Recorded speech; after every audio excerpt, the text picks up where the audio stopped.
Hello বন্ধুরা, তোমাদের সঙ্গে আবার চলে এলাম একটা নতুন ভিডিও শেয়ার করতে। এটা কি বলো তো? এটা লাউ, কুচি কুচি করে লাউ। লাউটাকে আজকে আমি একটু অন্যরকম করে রান্না করব। আর আমার রান্না করাটা সম্পূর্ণ আমার নিজের নয়, আমার মায়ের থেকে শেখা, ইউটিউব থেকে শেখা, আর কিছুটা নিজের বুদ্ধি খাটিয়ে রান্না করি। না, একদমই না, আমার মা এভাবে রান্না করে না। আজকে আমি একটু অন্যরকম রান্না করলাম।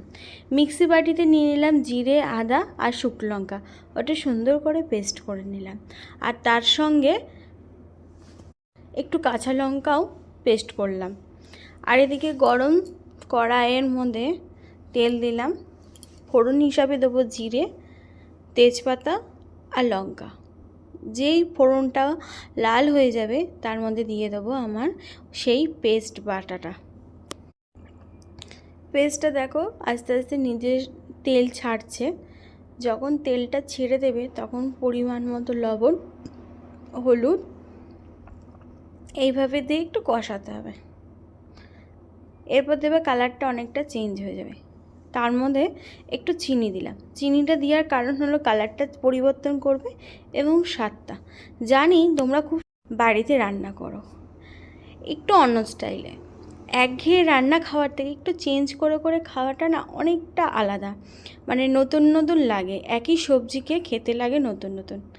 আর আমরা এখানে থাকি দুজনা রান্নায় মোটামুটি একটু একটু চেঞ্জ করে দিই। আর এই যে লাউ বাবাজি দেখো, কেউ বলবে এটা দুইজনার, অ্যাকচুয়ালি এখানে দুখানা লাউ কেটে নিয়েছি, তাই একবারে সব লাউ আমি দিয়ে কড়াইতে নাড়তে পারছি না। অনেক সবজি হয়েছে অনেক, আর লাউটা এত কচি, কোনো জল দিতে লাগে না, নিজের জলটাই এত সুন্দর ছেড়েছে, সুন্দর লাউটা। এইভাবে আমি বেশ 10-20 মিনিট ঢাকা দিয়ে রাখলাম। দেখো দেখো বন্ধুরা, সেই কড়াইয়ে উপজে যাওয়া লাউটা জল ছেড়ে দিয়ে নিজের জলে নিজে সেদ্ধ হয়ে এই দেখো এইটুকুনি হয়ে গেল।